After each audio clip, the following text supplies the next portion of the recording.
வணக்கம். 2025ல crypto market திரும்பவும் ரொம்ப வேகமா வளர ஆரம்பிச்ச நேரம் அது.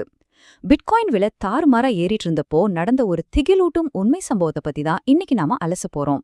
இது எந்த ஹாலிவுட் படக்கதையோ இல்ல கற்பனையோ கிடையாதுங்க. நிஜமாவே நடந்த ஒரு ஷாக்கிங் கிரைம் கேஸ். டிஜிட்டல் உலகத்துல நடக்கிற ஒரு சின்ன விஷயம் எப்படி எல்லை மீறி நிஜ உலகத்துல ஒரு பயங்கரமான கடத்தலா மாறுச்சு அப்படிங்கறத இந்த விளக்கத்துல நாம ரொம்ப தெளிவா பார்க்க போறோம். நம்ம எல்லார் ஃபோன்லயும் நிறைய ஸ்கிரீன்ஷாட்ஸ் இருக்கும் இல்லையா? ஆனா ஆன்லைன்ல நீங்க சாதாரணமா ஷேர் பண்ற ஒரு ஒற்றை புகைப்படம் உங்க உயிரையே பணயம் வைக்குமா? இந்த கேள்விய கொஞ்சம் மனசுல வச்சுக்கோங்க. ஏன்னா ஒரு சாதாரண ஸ்கிரீன்ஷாட் எப்படி ஒரு சர்வதேச கடத்தலுக்கு மூல காரணமா மாறுச்சுன்னு பாத்தீங்கன்னா நீங்களே அதிர்ச்சி ஆயிடுவீங்க.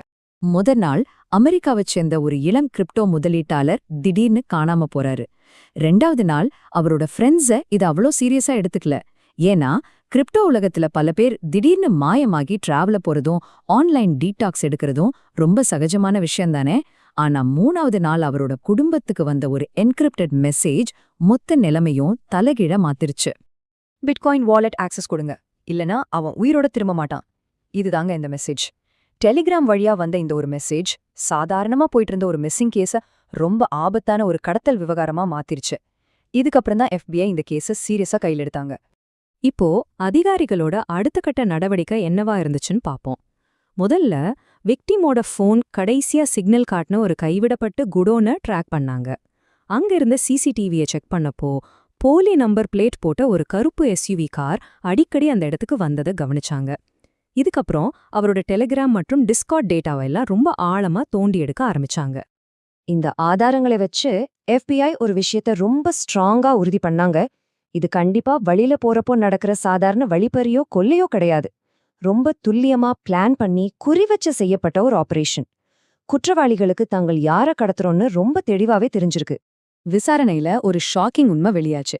சில வாரங்களுக்கு முன்னாடி அந்த விக்டிம் ஒரு பிரைவேட் கிரிப்டோ குரூப்ல தன்னோட லாபத்தை பத்தி ஒரு ஸ்கிரீன்ஷாட் ஷேர் பண்ணிருக்காரு. அதுல தெரியாதனமா அவரோட பெரிய வேலட் பேலன்ஸ் வெளியே தெரிஞ்சிருக்கு. எந்த கெட்ட எண்ணமும் இல்லாம அவர் செஞ்ச அந்த ஒரு சின்ன விஷயம்தான் இந்த மொத்த கடத்தலுக்கும் தொடக்கம் அமைஞ்சிருக்கு. இந்த குற்றவாளிகளோட லாஜிக் என்ன தெரியுமா? அவரோட கிரிப்டோ வாலெட் மல்டி ஃபேக்டர் ஆத்தென்டிகேஷன்ல ரொம்ப பாதுகாப்பா இருந்ததால அதை டைரக்டா டிஜிட்டலா ஹேக் பண்ணவே முடியல. அதனால சிஸ்டமை ஹேக் பண்றதுக்கு பதிலா அந்த மனுஷனையே பிசிக்கலா கடத்துறது ரொம்ப ஈஸி அப்படிங்கிற முடிவுக்கு அவங்க வந்திருக்காங்க. நினைச்சாலே ரொம்ப பயமா இருக்குல்ல? வாலெட்டை ஹேக் பண்ண முடியாததால பாஸ்வேர்ட் வாங்குறதுக்காக அவரை தொடர்ந்து ரொம்ப மோசமான மனரீதியான சித்திரவதைக்கு ஆளாக்கியிருக்காங்க. டிஜிட்டல் பூட்டை உடைக்க முடியாதப்போ இப்படி நிஜ உலகத்துல வன்முறையை கையாள்றது தான் கிரிப்டோ உலகத்துல ரெஞ்ச் அட்டாக் அப்படின்னு சொல்றாங்க. இதற்கிடையில FBI சைபர் டீமுக்கு ஒரு மாபெரும் பிரேக் த்ரூ கிடைச்சது. கடத்தல்காரர்கள் VPN பயன்படுத்தி தங்களை மறக்க எவ்வளவோ ட்ரை பண்ணாலும் டெக்னாலஜி அவங்கள ஒரு சின்ன இடத்துல காட்டி கொடுத்துருச்சு. அதுதான் IP லீக். ஆமாங்க, கரெக்டா ஒரே ஒரு செகண்ட் தான்.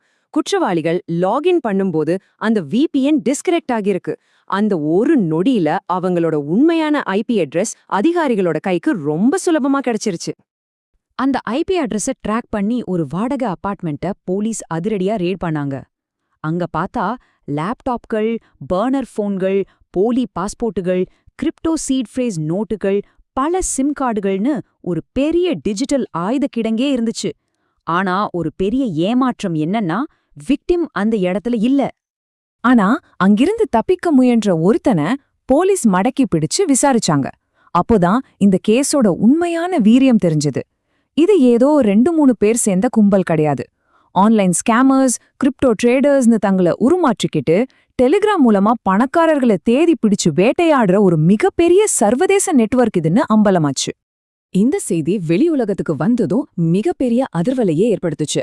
விக்டிமோட குடும்பம் மீடியால பேச ஆரம்பிச்சதும் சோஷியல் மீடியா முழுக்க கிரிப்டோ கிட்னாப் அப்படிங்கிற ஹேஷ்டேக் உலகளவுல ட்ரெண்ட் ஆச்சு. இத பார்த்த கிரிப்டோ இன்ஃப்ளூயன்சர்கள் எல்லாரும் பயந்து போய் அவசரமாக தங்களோட வாலெட் ஸ்கிரீன்ஷாட்களை எல்லாம் டெலீட் பண்ண ஆரம்பிச்சாங்க. இந்த டைம்லைனை பாருங்க. முதல் வாரம் திடீர்னு காணாம போனாரு. 2வது வாரம் டிஜிட்டல் தடயங்களை தேடினாங்க. 3வது வாரம் அபார்ட்மெண்ட் ரேட் நடந்துச்சு. இப்போ அந்த மிக முக்கியமான 4வது வாரத்துல தான் ஒரு பெரிய கிளைமேக்ஸ் திருப்பம் காத்துக்கிட்டு இருந்துச்சு. ஒரு எதிர்பாராத சின்ன நிஜ உலக ஆதாரம் எப்படி மொத்த கேஸையும் மாத்துச்சுன்னு பாருங்க. ஒரு கேஸ் ஸ்டேஷன் CCTV கேமராவுல விக்டிம் ரொம்ப சோர்வான நிலையில கொஞ்ச நேரம் பதிவாகியிருக்காரு.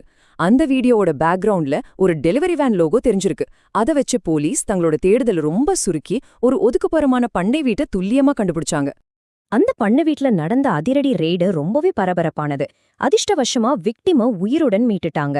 ஆனா பல நாட்கள் பிணையாளியா சித்திரவதை அனுபவிச்சதால அவர் ரொம்பவே கடுமையான மன உளைச்சல்ல இருந்தாரு. அந்த இடத்துல 2 பேரை அரெஸ்ட் பண்ணாங்க.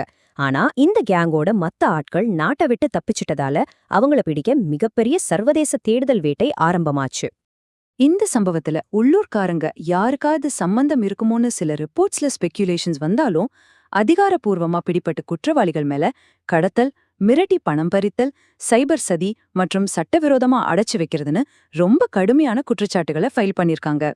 இந்த மொத்த சம்பவமும் நமக்கு கொடுக்கிற பாடம் என்னன்னா, கிரிப்டோங்கிறது டிஜிட்டல் சொத்தா இருந்தாலும் அதை பாதுகாக்கிறது வெறும் பாஸ்வேர்டு மட்டும் இல்ல, உங்க நிஜ உலக பாதுகாப்பு ரொம்ப முக்கியம்னு எக்ஸ்பர்ட்ஸ் வார்னிங் கொடுக்கறாங்க. இதுக்கப்புறம் அரசாங்கங்களும் டெலிகிராம் பிரைவேட் குரூப்புகள் மேல தங்களோட கண்காணிப்பிய ரொம்ப அதிகமாக்கியிருக்காங்க. கடைசியா உங்களை சிந்திக்க வைக்கும் ஒரு கேள்வியோட நான் முடிக்கிறேன். உங்க போன்ல உங்க கேலரியில இப்ப இருக்கிற அந்த ஸ்கிரீன்ஷாட்ஸ் உண்மையிலே பாதுகாப்பானது தானே நீங்க நம்புறீங்களா? இணையத்துல நீங்க காட்டுற ஒரு சின்ன ஸ்கிரீன்ஷாட் கூட நிஜ உலகத்துல உங்க உயிருக்கு ஆபத்தா மாறலாம். இதே மாதிரி இன்னொரு சுவாரஸ்யமான உண்மை சம்பவ அலசலில் உங்களை சந்திக்கிறேன். மறக்காம சப்ஸ்கிரைப் பண்ணிட்டு அடுத்த விளக்கத்துக்கு ரெடியா இருங்க.